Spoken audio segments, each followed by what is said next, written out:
Hello, everybody, and welcome to another edition of the Magic Show. We're back. It's been a while. It's me. It's Gerry T. We have some sweet Dark Ascension spoilers. Dark Ascension time. It's like a little Christmas. 4 times a year. Yeah. Just all new, cool stuff. That's why Magic's an awesome game. It's because you keep getting new pieces. It's great. It's like, and it reinvigorates the entire Magic community. But regardless, it's time for spoilers. They sent me a mythic. They sent me a big green monstrous mythic. His name is Vorapede, and he's here to kick your butt. All right, we'll just put it on the screen. Let's put it on the screen so you guys can see it, so you don't have to read off my card. Vorapede is 3 green and 2 colorless for a 5/4. Vigilance, trample with Undying. Oh yeah. I think it makes sense that we have 2 copies of these. Ah! I'm going to beat your face. It's what this card does. It's what it's meant to do. It's what it's made to do. That's all he does. It's going to hurt you. You know, when I see cards like this, I'm pretty excited because, you know, new mechanic, it's obviously awesome. But I'm one of the people that looks at it as like, man, I'm going to have to play against this card. I'm not the dude that's like, I'm going to smash someone's face with this card. It's going to be awesome. I'm the other guy that's just like terrified. The guy's just going to be like Llanowar Elves into whatever, into Vorapede. I'm going to have a Day of Judgment. It's just not even going to do anything. Oh, they have been hating on some Day of Judgments lately. Oh, no kidding. And this is a guy that can hate it for you. Now, I have the feeling that this had haste at one point, and they were just like, little too scary. Little too scary. Now, this guy, the Vigilance and the Trample thing is huge because of the token metagame. Yeah, Trample's awesome. Like, I think I would rather have Trample than Haste on this, actually. Really? Yeah. Wow. I agree, Vigilance and Haste would have been sort of weirder. Yeah. And in this token metagame probably would have been a lot worse. So I think Trample was the most important thing to have on it. Yeah, agreed. But to have a 5/4, comes back as a 6/5. It's not a Planeswalker, okay? It's not a Planeswalker. It's not the best card ever. It's really good at killing Planeswalkers. But yeah, it is. It's going to get over all these tokens that Soren's making and all these tokens that Garrick's making, and it's just going to kill them. I think it's fantastic. I'm a big fan of big, huge monsters, and I can't hear the negatives from the sound of me beating your face with this thing. I just can't. That's the sound of Vorapede attacking. You don't tap this guy. You just beat your head in. All right, so thanks very much, Wizards, for my Vorapede. This guy's awesome. He's going to come and get you. Thanks, Wizards. All right, so we have some more spoilers. We got some time. Might as well talk about some of them. Sure. I wanted to quickly sort of touch on some cards. Let's talk about Gather the Townsfolk. Now, that has the new mechanic of Fateful Hour. Yep. So are we entering some sort of weird time in which we play a Hex Parasite and, like, immediately just, like, go down to 7 or 5? It's very possible. Like, Gather the Townsfolk, making 5 guys, it probably doesn't matter if you're at 5 life, you know? Because you have the board pretty much stabilized at that point. And this card with Honor the Pure is awesome. I think the human deck needed another 2-drop anyway, and this is probably one of the best ones. Wow. I mean, it is sort of just value, and then if you're hurting, really good value. Yeah. Wow. So, anyway, so moving on, Loyal Cathar, Unhallowed Cathar. Was this guy pushed? I feel he was pushed. Yeah, probably. Vigilance isn't, like, the best ability necessarily, but if you add, like, First Strike or anything like that, like, maybe it becomes a little too good.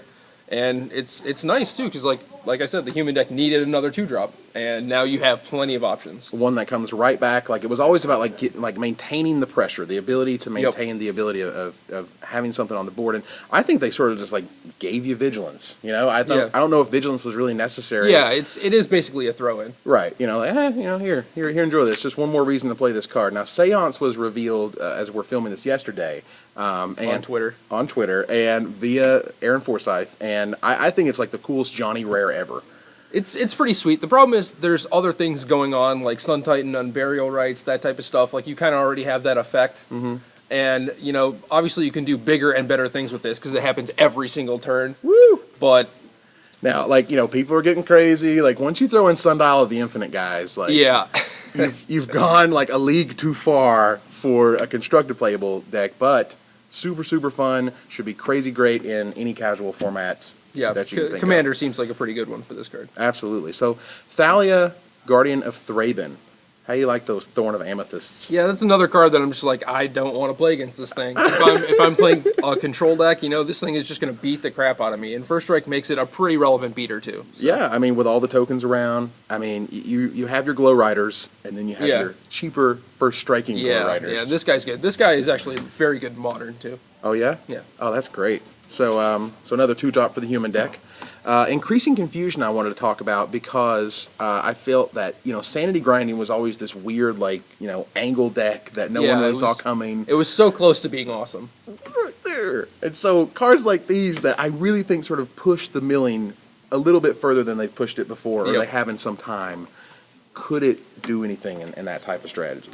I'm not sure. You'd probably need some extra stuff. Like 60 is a lot of cards to mill, but if you end up with something like this in limited, it's going to be awesome. Oh my God. This seems like pretty nut limited rare. Yeah. And there happens to be a few in there. So, Secrets of the Dead is next. This feels like a card that, yourself or LSV or Brad is just like, sweet, just build the sweet theme deck and limited and go for the spider spawn. And everyone loves the spider spawning deck, right? Yeah, of course. And so here we are with the card that you would want to have in it. Yeah, I mean, it's pretty good, but it's like a Burning Vengeance. The comparison's pretty clear, like 3-mana enchantment. And I think Burning Vengeance for Constructed is very close to just being awesome. Yeah. But it still doesn't really do enough, and this does less. So for Constructed, maybe not so good. But yeah, for Limited, I definitely want to draft around this card. I love Nick Spagnuolo when he was just like, Burning Vengeance isn't even that good in the Burning Vengeance deck. Yeah, exactly. So, but the card that gets me all excited is Gravecrawler. Another one of these cards that I don't want to play against. These cards are just all so good. It's so good. And I think the most important word on this whole card is cast. Very easily. You are casting it from your graveyard. It's important. Like Bloodghast entered the battlefield. You put it on the battlefield. No, this one you are actually casting. It matters in a ton of different ways, such as Secrets of the Dead, or Burning Vengeance, or whatever. Yep. You can dissipate it at any point, which is kind of nice. That's cute. Yeah. Yeah. I mean, I think Surgical Extraction may see a bump for this very card alone. Yep, that's true. So, anyway, moving on. Zombie Apocalypse. Why is this not Mythic? Come on. It seems like a Mythic card. I'm not talking about his power level. I'm just talking about, it's a zombie apocalypse. Everybody's dying. Zombies are coming back. Not Mythic. Moving on. Can you imagine getting 2 of these in your sealed deck and playing against a human deck? Just so good. Particularly when you cast the second one. Yeah. Let's do it again. All right, so Faithless Looting. Awesome card. Card was nuts from the moment we saw it. Yeah. Has only been getting better, in my opinion. Yeah, there's plenty of graveyard stuff going on.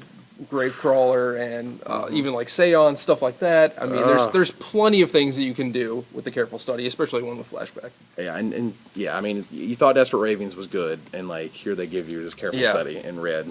Hello. Ghoul Tree. That card's pretty sweet. Big dumb animals. Da, da, da, da, da, da.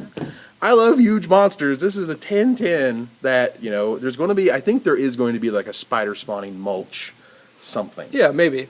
I'm not sure if a vanilla 10/10 is what you really need, but I mean, you might as well, right? It just feels like, but in this token metagame, you're like, you got this 10/10. You're like, man, this dude is awesome. He's like the worst thing ever in your opening hand. He's just the actual joke in the opener.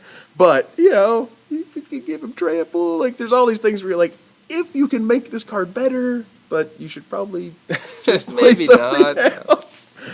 Whatever. Strangleroot Geist, this guy is the nuts. Yes. Absolute nuts. I love this guy. 2/1 haste for 2 mana. He's coming back. Will this see sort of like a new era of green beatdown? It seems like it. I mean, you probably need a little more help. You have that, Dungrove Elder, maybe Vorapede. But yeah. Get the beats. But all these things are pretty heavy green requirements too. Right. But I mean, there is Dismember and Gutshot, so it doesn't really matter. You still get to kill things. You get to do whatever. It is amazing. It is amazing how oppressive Gutshot is right now. Yeah. Everybody's like, blah, blah, blah, blah, deck idea. Well, Gutshot. Gets Gutshotted. Sorry. Thamen, or whatever, is so good. Well, she just dies to Gutshot. So I want to skip over these because we're starting to run out of time, but I definitely want to talk about Sorin. Yeah, of course. Tell me about Sorin. Card's awesome. The comparison to the first Elspeth is pretty clear. It protects itself. You get to make a bunch of 1/1 chump guys, and that's good. If you're playing a token deck, though, you get emblems. You just get to stack up these emblems. The emblem stacking is pretty nuts. Yeah. So, and people are just like, well, it's what happens in the Magic community. Everyone's like, oh my God, this is exciting. And then the other half go, you're an idiot, this card's not very good. And then the other half go, well, it's probably pretty good, but it's not the greatest thing ever. Yeah. So then we have the 3 camps. And I'm pretty sure he's nuts. I'm pretty sure. It seems like it. All the abilities are pretty good. If the game goes late and you get to ultimate him, It's Like, pretty hard to lose from there. I agree. I mean, I think the idea that protecting itself is not just like Liliana making you sacrifice a guy, but it's making a dude that can live, with equipment and things of that nature, where they can hold something that can attack, that can block. Black White tokens won a Pro Tour, and I Yeah. got a feeling. Yeah, even like curving Liliana into Soren into Gideon or something like that. Like that's better than the old Super Friends curve, I think. I think so. So That's pretty sweet. You were missing the sick 3-drop that killed their guy. Yeah, your old exactly. 3-drop drew you a card, but this one gains you value on the board. So that's Vorapede. Here's some spoilers we want to talk about. More of this later. Just wanted to give you guys a sweet little Magic show here for SCG Live, which we're debuting this on. And for Gerry T and Evan Irwin, we are tapping the cards, so you don't have to.